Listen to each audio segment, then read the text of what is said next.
Draco Malfoy walked up to the Sorting Hat with the usual air of confidence, his eyes scanning the students seated at the long tables. His father's expectations weighed heavily on him, and he knew this moment was crucial. The Sorting Hat hovered over his head, and as it settled, he felt a rush of thoughts, emotions, and memories flood his mind. It wasn't the usual brief deliberation he'd been expecting. The hat seemed to pause longer than usual, as though considering something far more complicated than just the usual traits. "Ah, you are a tricky one, aren't you?" the hat murmured in his mind. "You have ambition, certainly, and cunning, but there's more. You have the heart of a lion, too, don't you? A fierce pride, a deep sense of justice. It's a fine balance, young Draco. You're not like your father. There's a path for you that isn't written in blood and legacy." Draco's breath caught in his throat. For a moment he thought the hat might choose another house, but then the hat made its decision. Gryffindor! A collective gasp rippled through the hall.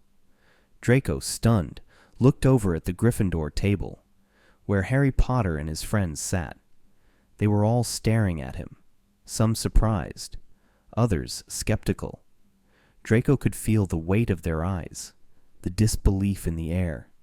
He had expected to join the ranks of his ancestors in Slytherin, to join those who understood his family's ideals. Instead, he was thrust into a house that was everything he had been taught to oppose. Gryffindors were supposed to be brash, impulsive, and idealistic, traits that never once resonated with him, or so he thought. As he took his seat at the Gryffindor table, the whispers around him didn't stop. Ron Weasley, sitting next to Harry, looked at Draco with confusion, his mouth slightly open. "Well, this is a first," Ron muttered, his eyes flicking between Draco and Harry. Draco, feeling all eyes on him, bit back the urge to sneer. This wasn't the start he had expected. He had imagined striding into the great hall with the proud air of a Slytherin, earning the admiration and respect of his peers. Instead, he was greeted with judgment, a stark contrast to the warmth he thought the Gryffindors would offer. It was only a matter of time before Harry Potter spoke up. "What's your deal, Malfoy?" Harry asked, his voice blunt. "I thought you were supposed to be a Slytherin. What are you doing in Gryffindor?" Draco's hands clenched into fists under the table, his thoughts racing. "I didn't choose this, Potter. The Sorting Hat did." "But why Gryffindor?" Ron interrupted, clearly bewildered. "You don't exactly fit the profile." Draco's jaw tightened. He wanted to say something cutting, something that would put them in their place, but instead something different bubbled to the surface. "I don't know, but I'm here now." As the days passed, Draco found himself struggling with his place in Gryffindor. The house was known for its courage, its values, its unwavering loyalty to one another, but Draco didn't feel like he belonged. He tried his best to keep to himself, staying out of the way of the students who were all too eager to watch him stumble. Yet despite his initial discomfort, he couldn't deny that there was something different about this house. It wasn't the fear and rivalry that defined Slytherin. It was something warm, something dangerous to him in a way that felt almost thrilling. One afternoon, as Draco walked through the corridors, deep in thought, he accidentally collided with Hermione Granger. Books scattered from her arms, and she shot him a glare before bending down to gather them up. "Watch where you're going, Malfoy," she snapped, her voice sharp. Draco froze. He hadn't expected her to speak to him like that, especially not in front of everyone. Normally, Hermione wouldn't waste time on a Malfoy. He opened his mouth, ready to fire back a retort, but something made him pause. Maybe it was the way she wasn't backing down, the way she wasn't afraid of him despite everything his family had stood for. He found himself on the receiving end of something rare in his life, respect, not fear. "I'm sorry, Granger," he said, his voice quieter than he intended. I didn't mean to. She looked up at him, eyes narrowing in surprise. You don't have to apologize. You should have just been more careful. The brief interaction left him unsettled, his thoughts swirling. How was it that someone who was so different from him had the ability to make him question everything? Later that evening, Draco found himself sitting in the Gryffindor common room, idly flipping through a book.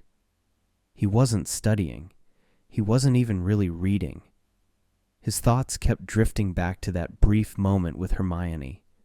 For once, he wasn't thinking about his father's legacy or the family pressure to maintain a certain image. He wasn't thinking about the way people would expect him to act. Instead, he was just thinking. The sound of footsteps broke his concentration. He looked up to find Harry Potter walking toward him, a frown on his face. "What do you want, Potter?" Draco asked, annoyed at the interruption. Harry hesitated. "Listen, I know you're not exactly used to this, but maybe, just maybe, we could talk about all of this?" Draco raised an eyebrow. "Talk about what?" "You know, the house, your everything," Harry replied, his voice softer than Draco expected. "We're in this together, whether we like it or not." Draco snorted. "You think I want to be here, Potter? I didn't exactly sign up for Gryffindor." "I get it," Harry said, sitting down across from him. "But I think you might surprise yourself. You've got more in you than what people expect. Hell, you've already surprised me." The unexpected kindness from Harry was jarring. But Draco couldn't deny that a part of him was beginning to wonder if maybe, just maybe, he had been wrong about everything. Gryffindor wasn't what he had thought it would be, but neither was he. Draco's first days in Gryffindor were an endless parade of awkward encounters. Despite the house's reputation for bravery and loyalty, Draco felt out of place, like a fish out of water. The other Gryffindors had no idea what to make of him. His history with Harry and Ron, his family's dark past. It was hard for anyone to look beyond those things. Some days, he felt like an outsider in his own house, watching from the sidelines as his peers formed bonds and friendships that seemed light years away from his own world. But one thing was undeniable. Being in Gryffindor pushed him to think differently. The students here weren't afraid to speak their minds, to stand up for what they believed in. It was a stark contrast to the quiet, controlled world of Slytherin, where opinions were whispered in hushed tones, and where strength was measured by how well one played the game of power. That evening, Draco found himself in the library, an unlikely place for someone like him. But he was here because, for once, he didn't feel like hiding in the shadows. He had spent enough time in the shadows. The sunlight, even if it burned, was where he needed to be now. As he walked through the rows of books, a familiar voice broke his reverie. "You're actually here?" Draco turned to see Hermione Granger standing at the end of the aisle, her arms full of books. The sight was both comforting and unnerving. How had she known he would be here? How could she even speak to him like they were on equal ground? "Not that I'm surprised," she continued, adjusting the weight of the books in her arms. "You seem the type to read when no one's looking." "Not for your benefit, Granger," Draco muttered, but there was no malice in his voice. He wasn't sure what to make of their interactions lately, but something about her presence had a way of making his usual defenses crumble. Hermione raised an eyebrow but didn't argue. Instead, she dropped her books on the table beside him and sat down. "You're not the first person to be surprised by being in Gryffindor," she said, a hint of understanding in her voice. "A lot of people get sorted into houses that they didn't expect." Draco shot her a look. "Are you suggesting I belong here?"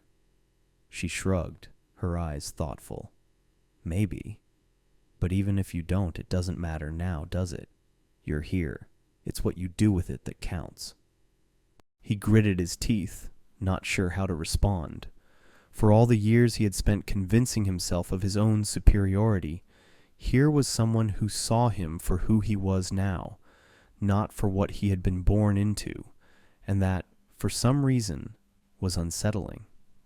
"I don't need a lecture," he snapped, but the words felt weak even as they left his mouth. Hermione didn't seem fazed by his outburst. She simply picked up a book and opened it, as though it were the most natural thing in the world for her to be sitting with Draco Malfoy in the library. As the days passed, Draco began to find himself thinking about Hermione's words. It wasn't as simple as his old world, the one filled with family expectations and bloodlines. It wasn't as easy as sticking with what he knew, because Gryffindor wasn't the house of his family's history. He wasn't supposed to be here, but somehow, he found himself considering the possibility that maybe, just maybe, he had a place here after all. One morning, as Draco sat at the Gryffindor table, eating breakfast and trying to ignore the whispers around him, Ron Weasley leaned over, his expression hesitant. "Look, Malfoy, I don't know what's going on with you lately, but I guess I owe you an apology. I've been a bit harsh." Draco looked up, startled. "Apologize? To me?" "Yeah," Ron said, scratching the back of his neck awkwardly. "I mean, it's not like I trust you or anything, but I get it now. It's not easy being in a house you didn't expect. We've all had our challenges with where we ended up." For a brief moment, Draco just stared at Ron. Apologize. It wasn't something he had ever expected from someone like Ron Weasley. But there was a sincerity in Ron's eyes, a sense that perhaps this wasn't about him being a Malfoy or a Gryffindor. It was just about being a person, someone who was struggling with their own identity and place in the world. "I don't need your apology, Weasley," Draco said, his voice quiet but firm. "But I'll take it, I guess." Ron gave him a half smile, and Draco couldn't help but feel a small shift inside him. It wasn't a grand revelation, but it was something that hinted at the possibility of a future where he wasn't just his father's son or a prisoner of his family's expectations. Later that day, Draco found himself walking with Hermione toward the library again, a quiet sense of camaraderie growing between them. They didn't speak much, but the silence was comfortable, not strained like it had been in the beginning. As they reached the doors of the library, Hermione glanced at him, her eyes sharp and observant. "You know," she said, "you don't have to try so hard to be something you're not." Draco stopped, his heart hammering in his chest. "What do you mean?" She smiled slightly. "You've got the guts, Draco. You've always had them. You don't need to prove anything to anyone. Not to me. Not to them." He looked at her, the words hanging in the air between them. In that moment, for the first time in his life, Draco realized that maybe he didn't need to be anyone else. Maybe being himself was enough. As the weeks went by, Draco's presence in Gryffindor House became more accepted. It wasn't easy, and the transition was far from seamless. The lingering tension in the air during meals, the occasional snide remarks, and the whispers that followed him wherever he went. Draco endured it all, but he also noticed something else, the little moments where he felt like he was part of something larger than himself. Whether it was sharing a laugh with Harry and Ron during a particularly stressful Defense Against the Dark Arts lesson, or helping Hermione with a complicated spell during one of their many study sessions, Draco was slowly finding his place. There were still moments of doubt, of course. Late at night, when the castle was silent, Draco would often find himself staring out of the window of the Gryffindor common room, watching the stars twinkle in the vast night sky, and wonder if he truly belonged here. His family's expectations weighed heavily on him, their voices haunting him like shadows in the dark.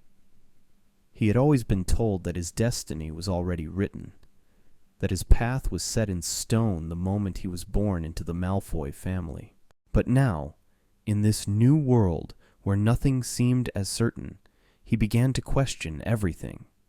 Was he destined to follow the footsteps of his father, to uphold the Malfoy legacy, or could he carve his own path, free from the constraints of his past? One chilly afternoon, Draco found himself in the Gryffindor common room, sitting by the fire with Harry and Ron. The room was quieter than usual, and Draco had almost forgotten the unspoken tension that still lingered between them. It was easy to get lost in the flickering flames, to forget the world outside, but there was something different in the air today. Ron broke the silence first. "So, Malfoy, you're actually starting to fit in here, aren't you?" Draco looked up, surprised by the comment. It wasn't like Ron to say something without a jab or an insult attached to it. But this time, Ron's tone was light, almost amused. "I guess," Draco muttered, still unsure how to respond. "It's different, but it's not as bad as I thought it would be." Harry, who had been unusually quiet until now, nodded. "You know, Draco, I didn't expect you to last this long here, but I've got to admit, you're showing some decent traits. Guess we were wrong about you." Draco's heart skipped a beat at the unexpected praise. It wasn't much, but it was enough to make him feel like he was making progress.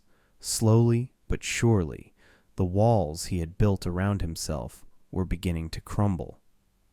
"I'm not sure what you want me to say," Draco said, his voice tinged with bitterness, but not as sharp as before. "I didn't exactly choose this, but I'm here now and, well, I'm trying." Hermione, who had been sitting nearby, looked up from her book. "That's the thing, Draco," she said, her voice soft but firm. "You don't have to be perfect. You just have to keep trying. And that's more than a lot of people ever do." Draco looked at her, his gaze lingering longer than usual. There was a quiet understanding between them, something unspoken but powerful. She wasn't asking him to change overnight, to suddenly forget everything he had been taught, but she believed in the possibility of change, and that was something Draco had never been shown before. Later that evening, Draco found himself wandering the halls of Hogwarts again, his thoughts running wild in his mind. He had always believed that Slytherin was the only place for him, that his family's ideals were the only ideals worth following. But now, after months in Gryffindor, he was starting to see things differently. He wasn't just a product of his upbringing. He wasn't just a pawn in his father's game. He could choose his own destiny. Draco had always been told that the Malfoy name meant something, that it was a symbol of power and prestige. But what did that really mean? Power for the sake of power, prestige built on cruelty and fear. He wasn't sure he could live with that anymore. As he walked past the trophies in the hallway, his eyes caught sight of a silver cup, engraved with the words, "The Triwizard Cup." It reminded him of the time when his father had told him to never associate with certain people, to never lower himself to the level of those from other houses. But Draco's mind was changing. The world he had once known, the world of Slytherin, of blood purity, was starting to seem so small. He wanted more than that. He wanted to stand for something that mattered. Draco found himself in front of the Gryffindor common room, staring at the portrait of the fat lady, who greeted him with her usual haughty expression. For a brief moment, he hesitated, but then, with a deep breath, he spoke the password and stepped inside. The warmth of the fire greeted him, and for the first time in ages, Draco felt like he had a place where he truly belonged. Over the next few weeks, Draco began to forge relationships with his housemates that were built on more than just necessity. He spent more time with Harry and Ron, gradually becoming a part of their dynamic. Ron, who had been his biggest adversary, had become a reluctant ally, and Harry, despite their past, had begun to see Draco in a new light. But it was Hermione who truly challenged him, who forced him to confront the parts of himself he had spent so long hiding from. She saw his potential when no one else did. One afternoon, while walking to their next class together, Hermione turned to Draco, her eyes serious. "You know, Draco, I've been thinking, you could really make a difference here. Not just in Gryffindor, but in the wizarding world." Draco gave her a skeptical look. "Make a difference? How?" Hermione smiled, her eyes sparkling with determination. "You've got the power to change things, Draco. You're not like your father. You don't have to follow in his footsteps. You can be someone better. You just have to believe in it." Draco was silent for a moment, considering her words. For so long, he had felt trapped in his family's legacy. But now, as he stood here with Hermione, he realized that maybe, just maybe, he didn't have to be defined by it. He could be more. And that realization sparked something inside him, a fire that had long been dormant. Perhaps his journey in Gryffindor was only just beginning, but for the first time in his life, Draco Malfoy felt like he was truly on the path to finding out who he was meant to be. The first months of Draco's transformation in Gryffindor passed in a blur of awkward moments, unexpected friendships, and painful realizations. For someone who had spent his entire life convinced that loyalty was reserved for the elite, and that power came from a bloodline, he now found himself questioning everything he had once believed. The more time he spent in Gryffindor, the more he started to wonder if his family's beliefs had been nothing more than a way to justify their cruelty. But the process of change was slow, and there were still many times when Draco found himself slipping back into old habits. A biting comment to Ron here, an arrogant glance at Harry there. It was hard to shake off the arrogance that had been instilled in him for so long. But there was something different now, something deeper. Draco was no longer willing to pretend that he didn't care.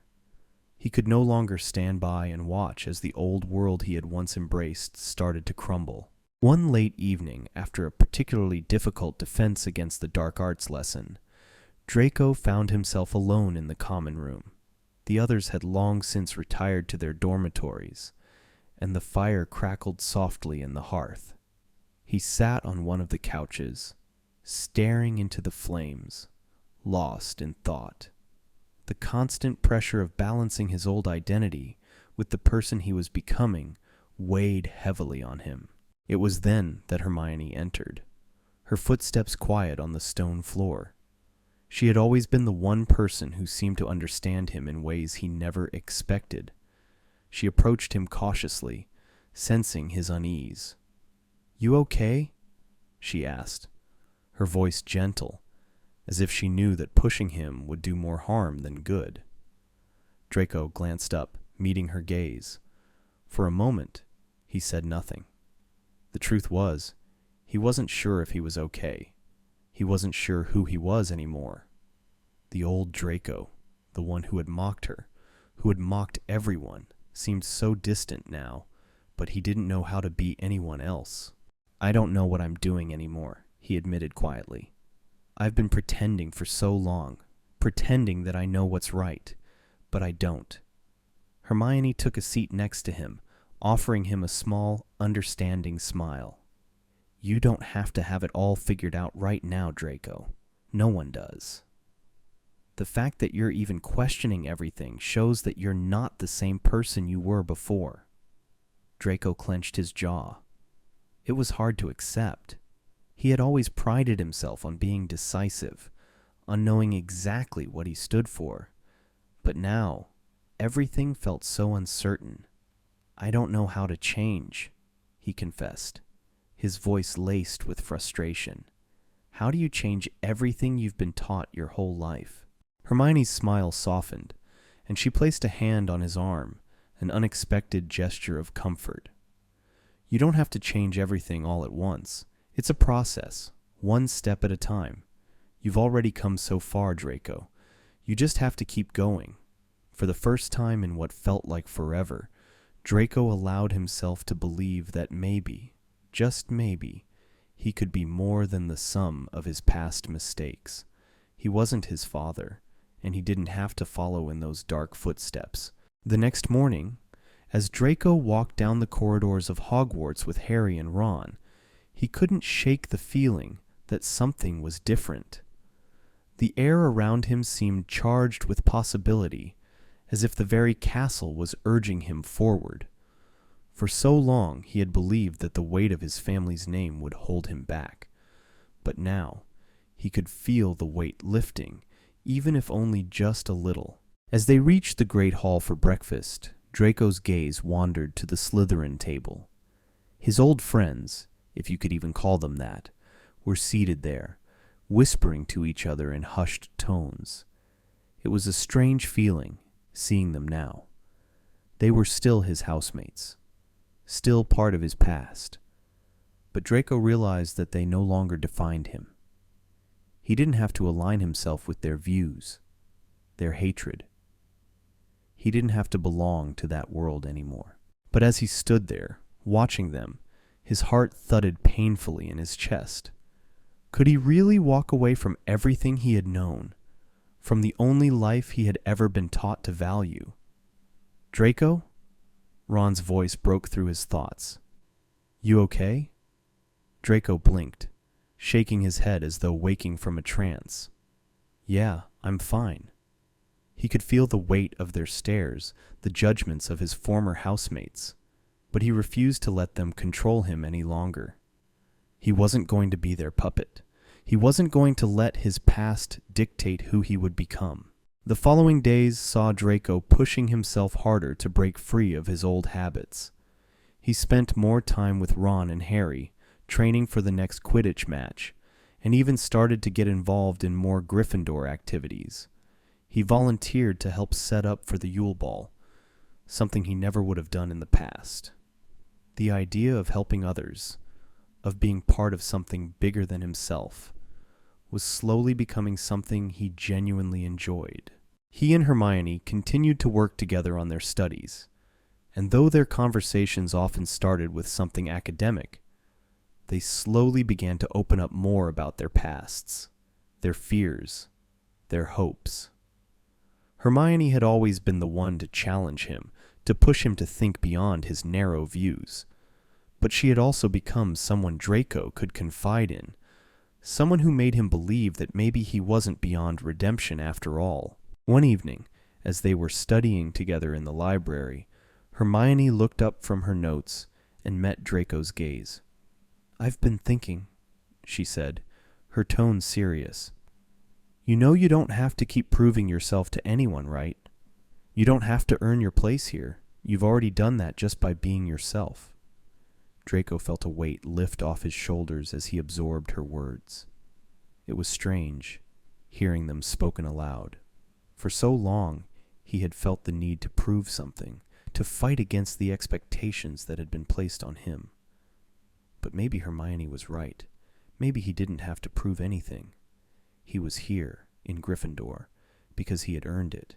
"I think I'm starting to understand that," Draco said quietly, his voice thoughtful.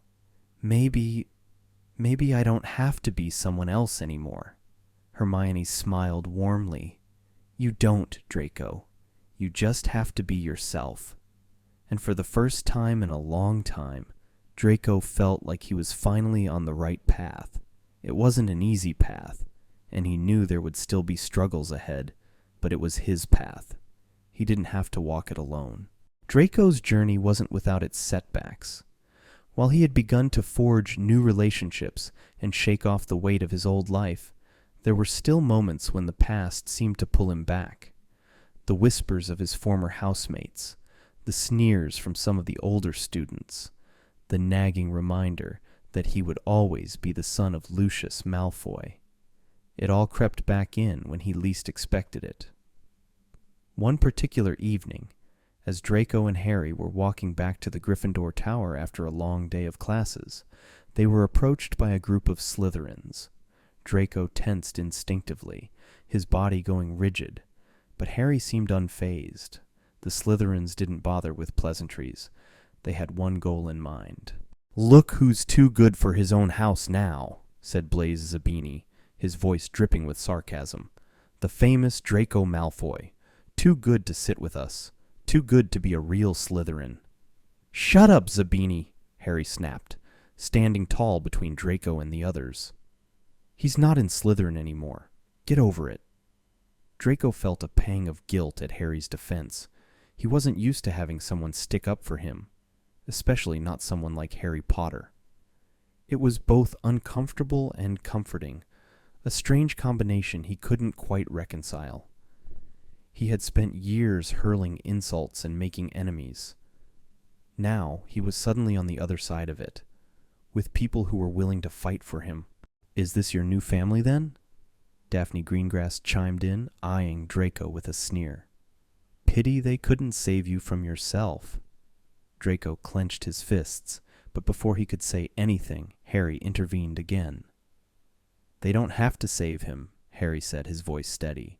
"He's saving himself." The Slytherins exchanged looks, unsure of how to respond to that. They had always known Draco as the one who led the charge, the one who never backed down. But now they were seeing someone different, someone who wasn't afraid to challenge them, to be a part of something that didn't revolve around blood purity. Blaise scoffed. "Pathetic." With that, they turned and walked away, leaving Draco standing there, still processing what had just happened. He felt a mix of anger and relief. The Slytherins had always held power over him, whether through fear or a shared belief in their superiority. But now, in a way, that power had shifted. Draco didn't have to play their game anymore. He didn't have to live by their rules. "Thanks, Harry," Draco said quietly, once the Slytherins were out of earshot. Harry shrugged, offering him a small smile. "No need to thank me. It's what friends do."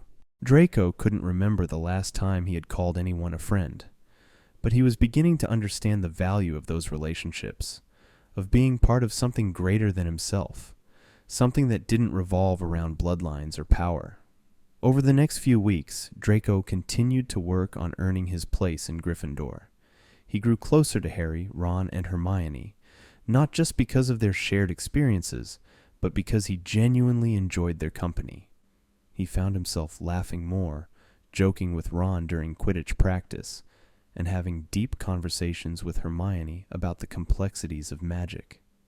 For the first time in his life, he wasn't trying to live up to some grand expectation. He was just being himself. But that didn't mean everything was smooth sailing. There were still moments of tension, especially when Draco's old world collided with his new one. The day after the Yule Ball, Draco overheard a conversation in the corridors between two of his former Slytherin housemates. "You really think he's changed?" Pansy Parkinson's voice was laced with disbelief. "I've known Draco since we were kids. He hasn't changed a bit. He's just playing a game." Draco froze, the words cutting through him like a blade. It wasn't the first time someone had questioned his intentions, but hearing it from Pansy, someone he had once considered a friend, struck a nerve. He turned to walk away, not wanting to confront her directly, but the doubt lingered in his mind. Had he really changed? Or was he simply trying to escape the consequences of his past actions? The questions gnawed at him, but he knew one thing for certain. He couldn't go back. He couldn't return to the person he had been.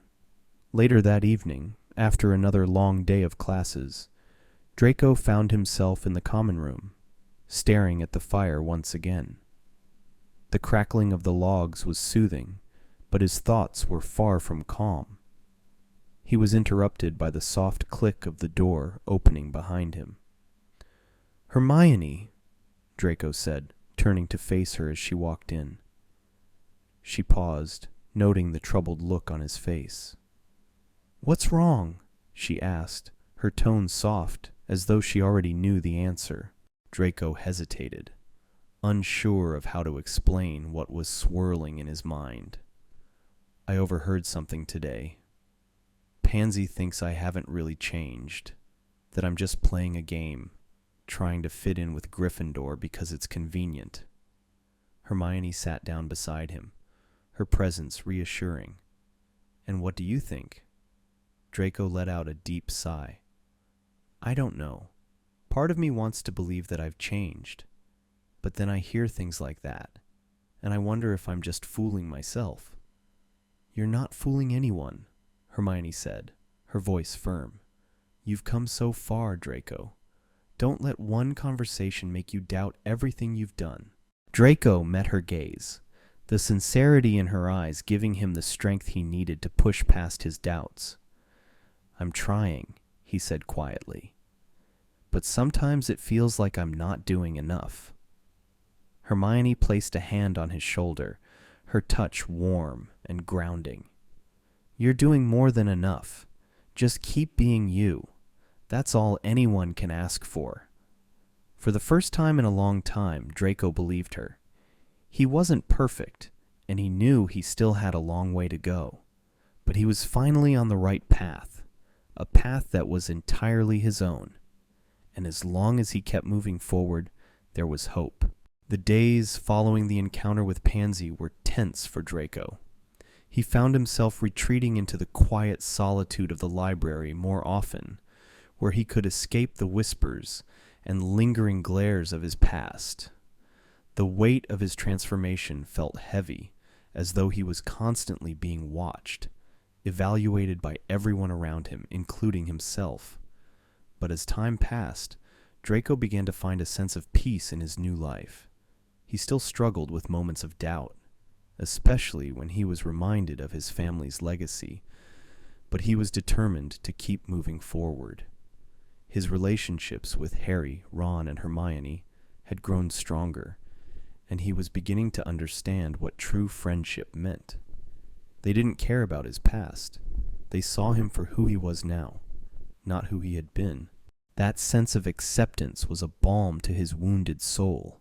Yet, there were still those who couldn't, or wouldn't, let go of the past. One evening, as Draco and Harry were walking back to the Gryffindor Tower, they were once again confronted by a group of Slytherins. This time, it was Theodore Nott and Millicent Bulstrode, both of whom had been part of Draco's inner circle during their earlier years at Hogwarts. "Look who it is," Nott sneered, his eyes narrowing when he saw Draco. The traitor. Draco's jaw tightened. He wasn't surprised by the insult. He had been expecting it for some time. The Slytherins would never truly accept him, not after everything he had done, everything he had once believed in. But it still stung, more than he cared to admit. "Leave him alone, Nott," Harry growled, stepping forward protectively. Nott smirked. "What's the matter, Potter? Too scared to let your precious Draco face the consequences of his actions?" Millicent laughed, a cold, harsh sound. "You really think you can just walk away from who you are, Draco? That you can erase your past just because you're wearing Gryffindor robes now?" Draco looked at the two of them, feeling a bitter, hollow emptiness inside.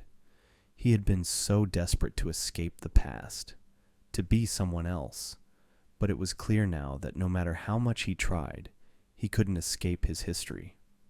"I don't need your approval," Draco said, his voice steady. "I'm not the person I was before, and you can either accept that or keep holding on to the past, but that's not my problem anymore." There was a brief, tense silence before Nott and Millicent exchanged looks. For a moment, it seemed as though they might challenge him further, but then Nott shrugged, dismissing him with a wave. "We'll see how long this new Draco lasts," he said before turning to leave, Millicent following closely behind. Draco stood there for a moment, his heart racing. He wasn't sure whether to feel anger or relief. The Slytherins had always been his family, and now that family was rejecting him. But as painful as that was, it also meant he was free. Free from their expectations, free from the shackles of a life he hadn't chosen. "Are you okay?" Harry asked, his voice softer now. Draco nodded, though the lingering ache in his chest told him that things were far from fine.